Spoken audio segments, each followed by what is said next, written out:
Hello loves and welcome to today's video. It is month wrap-up time, so let's go over everything that I read in April. It was a bit of a slower month for me. I read 21 books, 3,576 pages, and listened to 125.82 hours of audiobooks. My average rating was a 3.85, which is on the higher side, so I'm happy about that. And 3 of the books I read were from my physical TBR. If you watched any of my spring cleaning videos, I think I mentioned a few different times that one of my goals is to read down my physical TBR to get them below 50-ish books. So 3 is a good start, but not quite as many as I would have liked. So let's get started on the reviews. We always start with the book I gave the lowest rating to and make our way to the best of the month. The lowest rating I gave out in April was a 2.5, and that was to Eclipse by Stephanie Meyer. This was a reread for me. Book club is doing a read and then watch the movie thing, and I gave Eclipse a 2.5.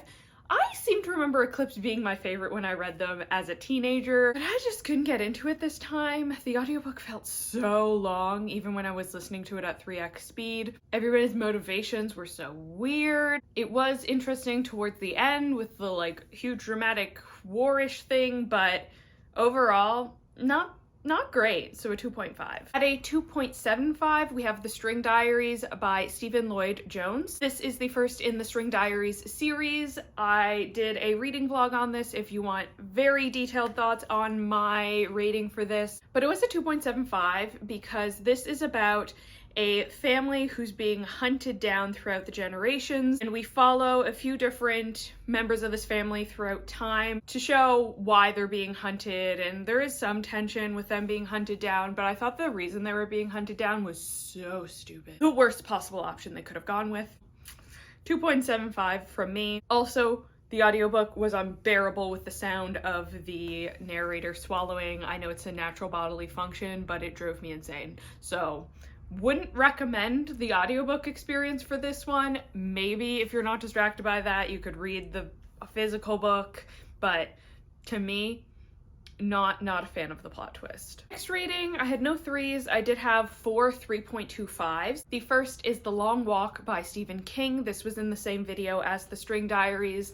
This is about a man who has signed up for the long walk, where a group of people have to walk and walk and walk without stopping, and the last man standing can win glorious prizes, whatever his heart wishes for, except if you stop walking or you walk too slowly, you are shot and killed. So it's a high risk, high reward thing. I did not enjoy this one. This had that Stephen King writing that I don't like, which is like the blatant racism, the blatant sexism. And what could have been an interesting, grotesque story was a lot of these men talking shit with each other.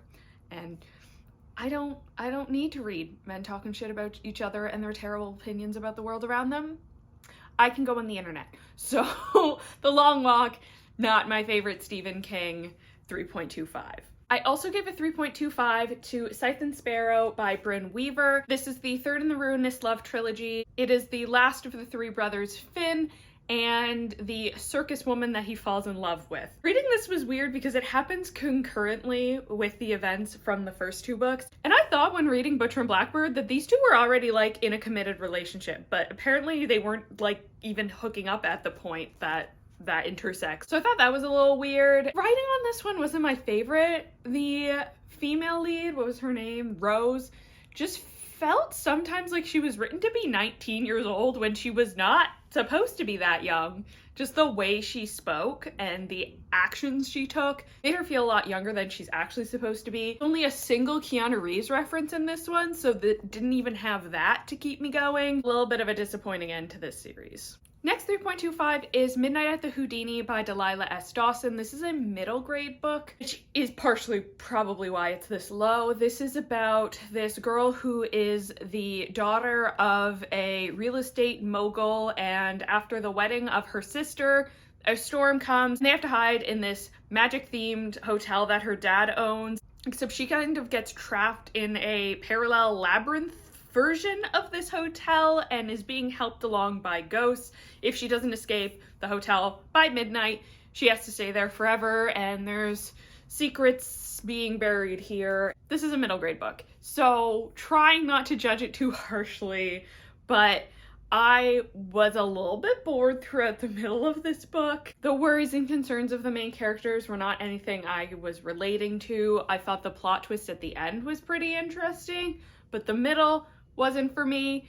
But that's an acknowledgement of sometimes when I read middle grade, things are not going to be for me. I really like Delilah S. Dawson's books for adults audiences, which is why I read this, but this one didn't end up being kind of that same quality I expect. And the last 3.25 is Mickey 7 by Edward Ashton. This is the first book in the series. It is about this man who has agreed to become, I can't remember what the term for it was, like a disposable. Basically, he has no skills to like actually be on this space expedition, so he agrees to be cloned, and then every time he dies, they clone him again.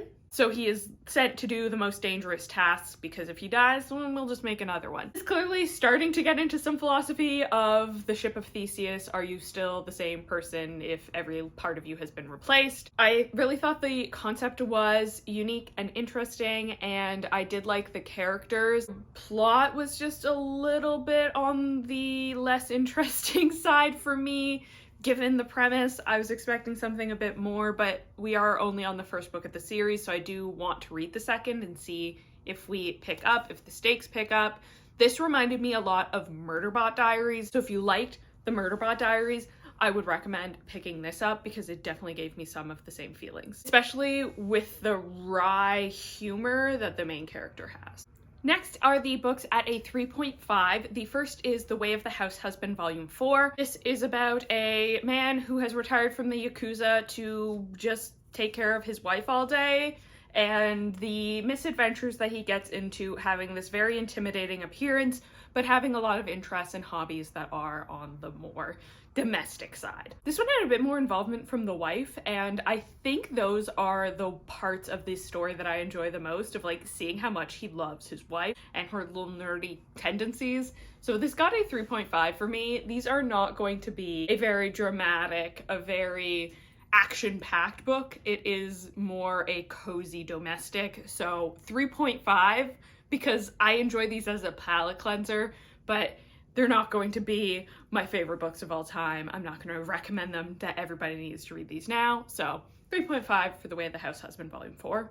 Also 3.5 to Private Rights by Julia Armfield. This is about three sisters in this parallel alternative future world where there is a very clear climate crisis going on. The city that they live in is constantly flooding. Father is an architect who has invented this like very unique house that can always stay above the rising water. When he dies, they have to process their feelings about their father, who wasn't very loving to them as growing up, while also dealing with the conflict among the three of them as to who should have ownership of this unique house. This to me had the same problem that The Unworthy did, where what is happening in the foreground is not interesting to me.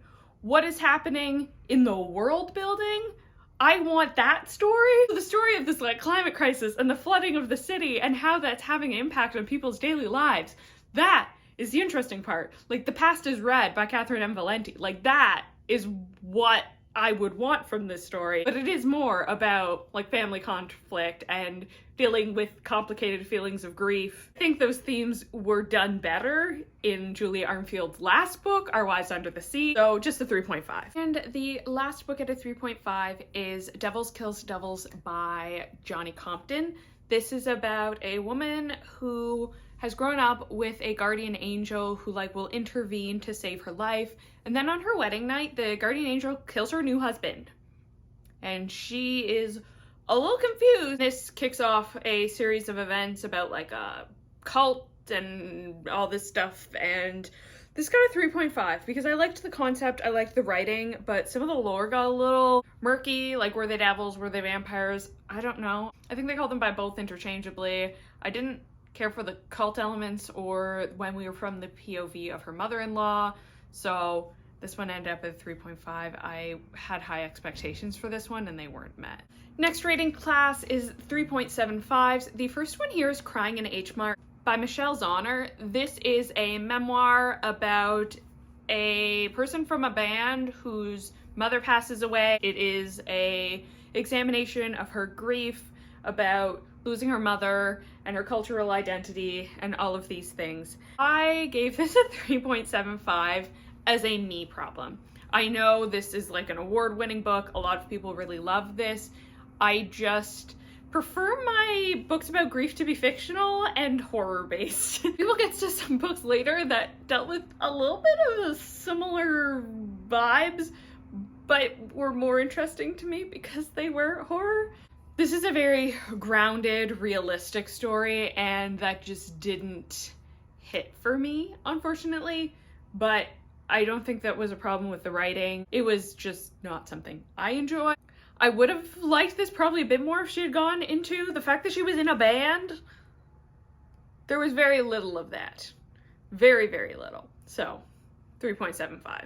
3.75 also to Shiver by Junji Ito. This is a horror manga collection of short stories. There were some pretty good ones in this collection. There was one where like balloons of people's heads would show up and then hang them. There was one about like a spreading plague of holes. There's one about a very unusual looking actress, which I think is a carryover from another one that I previously read. 3.75, hits and misses in this one. Still love Junji Ito's art style. Still love most of his stories, but some of them were just better than others. Next 3.75 is Jane Seymour, The Haunted Queen by Alison Weir. This is the third book in the Six Tudors Queen series. I finally have continued my reading of them. Halfway done now.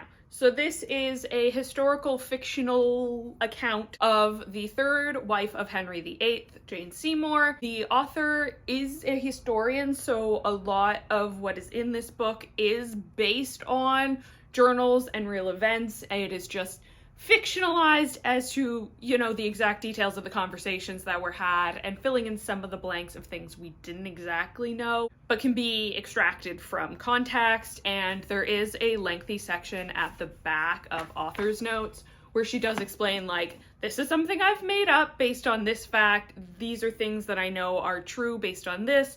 This is something that people have been debating back and forth in history circles, and this is what I've chosen to put in this book. This gets to 3.75.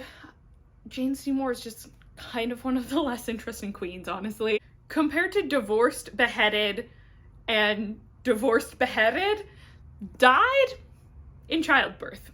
Well, related causes to childbirth, that's kind of disputed and discussed in this book in the author's notes as to how she actually died, but a little bit of a more mundane story compared to like Anne Boleyn. I still really like the way Alison Weir writes history. I love that it is based on actual historical facts. Jane Seymour just not my favorite wife, unfortunately. 4 stars to Spy Family Volume 11. This is a manga series about a spy who has to find a fake family to go undercover, the assassin he unknowingly chooses as his wife, and the telepath he unwittingly chooses as a daughter. Obviously the telepath knows about the assassin work and the spy work, but the rest don't know who each other is. So in this one, Anya goes on a field trip and they accidentally get held hostage by terrorists. So pretty interesting driving narrative throughout this one. We get to spend a lot of time with Anya, who I think is the most interesting of the POVs. This one was fairly good. It picked up, so 4 stars for that. Next are the books at a 4.25. We have Girls with Sharp Sticks by Suzanne Young. Again, another one from that spring cleaning vlog. It is about a teenager who goes to this special girls' academy where rich people will send their daughters to be taught how to be perfect and obedient little ladies. She has gaps in her memory, and people get sent for this therapy seem to come back different, so she is a little wary as to what is going on in the background of all of these things. I give this down a 4.25. I really loved the plot and intrigue of this one. The writing just wasn't stand out to me, and some of the characters were a little mundane and harder to keep track of, but over a 4.25, I have the sequel in my TBR stack over there. I'm looking forward to seeing where the plot goes. And the last book from that vlog is The Queen by Nick Cutter. This is about a teenage girl who gets a phone in the mail, and on the phone are some text messages that she thinks is being sent by her friend who went missing. And the texts are prompting her to like go and investigate different things, and she thinks it's going to help her find her friend. Also, at the very beginning of the book, you get this like prologue where you get this preview that she is locked in a freezer trying to stay away from killer wasps. So you're trying to figure out how those two things connect. I give this a 4.25. I really enjoyed, again, the plot and the intrigue here. I actually really like the characters as well, but this one, the writing felt a little young considering, based on what I can see, it's supposed to be an adult horror. This felt more YA to me. So 4.25, overall enjoyable experience, just not gonna be a new fave. Okay, 4.5, so we're getting into the really good ones now. Everything is Tuberculosis by John Green. This is about the history and persistence of our deadliest infection, obviously tuberculosis. This is John Green telling the history of tuberculosis and how our world has been shaped through the spread, prevention, and catching of this disease, which has historically been one of the most deadliest things around, while also telling the story of a man in Sierra Leone that John Green met at a hospital who has caught a very drug-resistant strain of TB, and how the healthcare system globally really worsens and prolongs the spread of tuberculosis when this is something that, with concerted effort, we could probably wipe out completely. So as a 4.5, I love this. John Green's writing style is superb. The emotional connections had me crying. I absolutely loved this. I have a different cop-out rating system for nonfiction. For me, where this kind of is at 4.5 is more the credibility, because while I do believe John Green is a well-researched person, he is not directly involved with TB, so like it's a 4 instead of a 5 for credibility, just because he doesn't have like a medical degree. This was absolutely really great, and it does dip your toe into something that is important on a global scale, but something that we in the West are privileged to not have to think about very often. Next 4.5 is Incidents Around the House by Josh Malerman. This is from the perspective of a little like 7 or 8-year-old girl who has a other mommy hiding in her closet. And this entity has attached itself to her and keeps asking, "Can I go into your heart?" And while it's from the girl's perspective, it is really about how this impacts her family to have her be haunted by this entity. This started a little slow for me, which is why it's a 4.5. But then I hit like page 100 or something, and it got me going from there. The first time that the mother sees the entity and just keeps friggin' going. Oh my gosh. And the way that they had to get rid of the entity, the ambiguous ending, so good, so good. I also gave a 4.5 to what is probably one of the most popular releases in the last month or so, which is Sunrise on the Reaping by Suzanne Collins. This is the 5th book in the Hunger Games series. It is a prequel which shows Haymitch, one of the characters from the original trilogy, his game that he won. So you go into the book basically knowing how this is ending, but do you? Do you know how this is ending? I read the original trilogy when I was a teenager. I wasn't originally gonna pick this up because I was just lukewarm on the original trilogy growing up, even when I was its target audience at the time. And then my book club picked this, and I ended up giving it a 4.5. I sobbed at points. I was angry at points. I love a deadly game, which is why I'm surprised I didn't like Hunger Games, but was living for all the twists and turns in this one. The reason I got a 4.5 is just because I think Haymitch isn't written particularly with a strong personality. He felt a little like a blank slate to me, which I didn't like, considering he's a character we already know. But all the cameos of other characters throughout the series, because I did watch the movies to prep, so I wouldn't have to reread the books. At 4.5 overall, I was sobbing at the end of this. At a 4.75, we have one book that was like this close to being perfect, and that's Fan Service by Rosie Danan. This is about our main character who was absolutely obsessed with the Supernatural TV show when she was a teenager, and then has like a bad fan con experience with the lead actor she used to be obsessed with. Get forward like 15 years, and that actor is a little bit washed up because he hasn't had good work since that job has ended, and he finds himself turning into an actual werewolf like his character on the show. So he needs some help figuring out the lore and what to do. He messages the mod of this huge fandom archive, and it turns out to be that girl from our first half.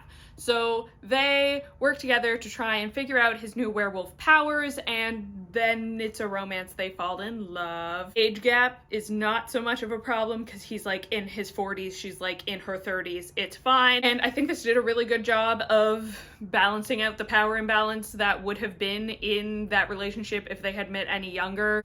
This just read to me like the stories I used to tell myself as a teenager trying to fall asleep at night in my head. Like, oh my god, I'm gonna accidentally run into my favorite actor and he's gonna think I'm so pretty and we're gonna fall in love. So this was like a nostalgia good time for me. Pacing got a little slow towards the middle, but overall well written. It was fun. I enjoyed my time reading it, and given what this could have been in terms of power dynamics, I think it was navigated very well. So 4.75 for fan service. And our 2 books that made it into the top of the month are 2 new 5 stars. Antibot by Sierra Greer. This is about a robot who started out as like a sex bot, and then her owner tries to change her programming with this new technology that makes her more girlfriend, and the lines that blur between her being a product he has purchased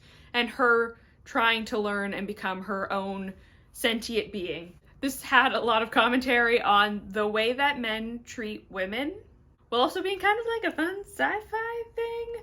I devoured this, honestly. I was doing a puzzle, I put it on, I didn't stop it until it was done, and I liked that it could be taken at face value as just like a sci-fi robot story, or you could look at it a bit more critically about what it says about men's dynamics with women, how they treat girl lovers and girlfriends, potential life partners, and the way that our main character kind of grows to push against those expectations. I really liked Antibot.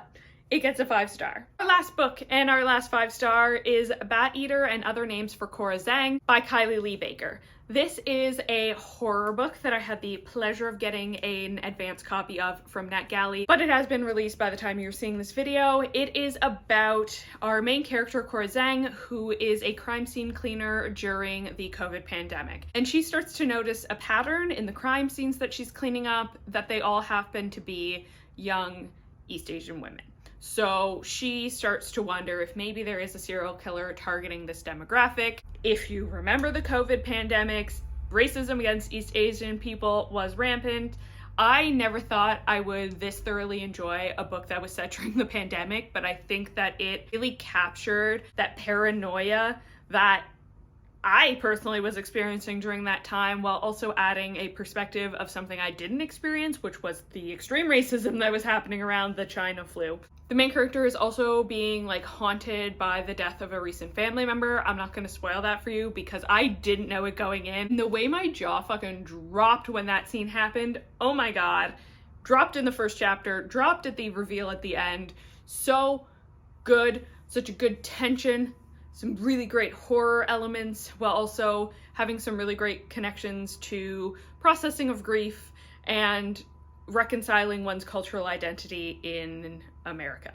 This book is probably why I didn't like Crying in Age Mart as much, because this was a more interesting take on very similar themes. For me personally, other people love memoirs and that is great for them, but a memoir has to be really specifically something I like for me to love it. All that to say, Bat Eater, if you want an examination of grief and reconciling your cultural identity, and also horror about COVID. So good, loved it. Highly recommend Bat Eater. So those are the 21 books that I finished in April. Let me know in the comments down below what the best book you read in April was, or leave the bat emoji.